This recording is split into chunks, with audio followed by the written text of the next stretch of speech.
Class 5 SST Chapter 18 Environment Pollution. In this section we will study about pollution control.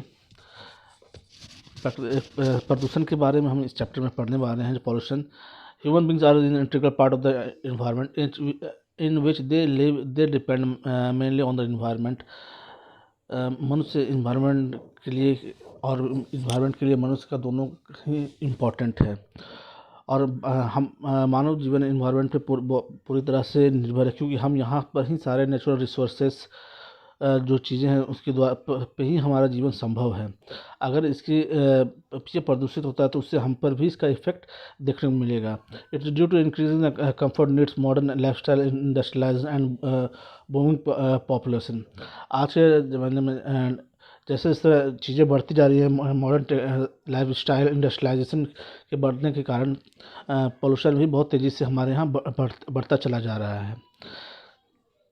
First of all, we discuss about pollution is the contamination of the environment that causes the stability in the disorder, harm the physical system or living organism in they are living. The pollution के बढ़ने से प्रकृति के साथ साथ मानव जीवन पे भी इससे खतरा पैदा हो सकता है. हमारे अगर देखा जाए तो पोल्यूशन बहुत तरह के जो आज हमारे यहाँ पूरी दुनिया में फैला हुआ है, जिसमें एयर, वाटर एंड सॉइल सबसे इम्पोर्टेंट प्रदूषण है, जिसकी वजह से इन्वायरमेंट को काफ़ी नुकसान भी पहुंच रहा है.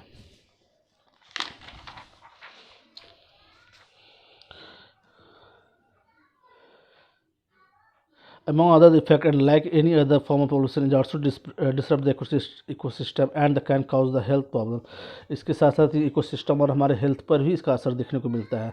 सबसे पहले अगर हम एयर पोल्यूशन के बारे में कहा जाए तो एयर पोल्यूशन के बारे में अगर देखा जाए तो हमारे तेज़ी से इंडस्ट्रियलाइजेशन होने की वजह से प्लांटों से और कारखानों से जो जहरीले धुएँ निकलते हैं, जिससे हमारे दुनिया में एयर पोल्यूशन तेज़ी से फैल रहा है.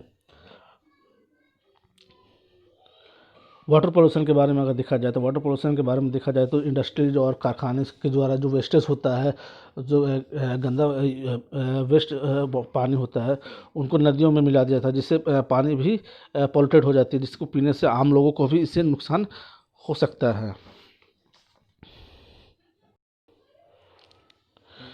लैंड और सॉइल पोल्यूशन के बारे में अगर देखा जाए तो हमारे यहाँ जितना सारे वेस्टेज होते हैं, कूड़े कचरे होते हैं, उनका निपटारा ऐसे खुले जगहों पे किया जाता है, जिसकी वजह से भी लैंड और सॉइल पोल्यूशन भी होता है.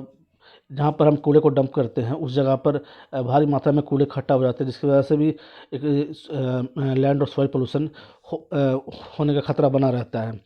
नॉइज़ पोल्यूशन के बारे में अगर बात किया जाए तो तेज़ी से बढ़ते हुए समय में हम देखते हैं कि आज बहुत सारे ऐसे गाड़ियाँ हो चुकी हैं जिनकी वजह से काफ़ी शोर शराबा होता है.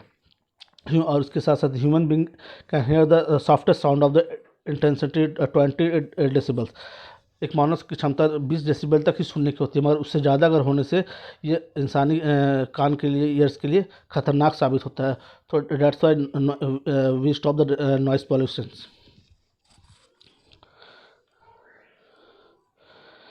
लाइट पोल्यूशन के बारे में अगर कहा जाए तो light pollution include light trespass over the illumination and the astronomical interface. Light pollution side effect of industrial civilization. Its source include building external interior lighting, advertising and emitted supporting venues. बहुत जगह आप लोगों ने देखा होगा कि लाइटों को इस तरह से लगाया जाता है एडवर्टाइजिंग के लिए, इंटीरियर लाइटिंग के लिए, जिसकी वजह से भी ये काफ़ी हार्मफुल. अगर पोल्यूशन कंट्रोल के बारे में कहा जाए तो pollution control means the control of emission and the efficient into air, water, soil without pollution control. Pollution control बहुत ज़रूरी. अपने इन्वायरमेंट को और दुनिया को बचाने के लिए पोल्यूशन को कंट्रोल करना बहुत ज़रूरी है. फिर वो एयर, वाटर या लैंड हो, उसको हमें किसी तरह से बचाना है. अगर इसके नहीं रोका जाता है, अगर इसे नहीं रोका जाता है तो इसके काफ़ी खतरनाक परिणाम हो सकते हैं. So we must protect our environment from being polluted. इसलिए हमें अपने इन्वायरमेंट को पोल्यूशन से बचाने की सख्त ज़रूरत है. That's chapter close.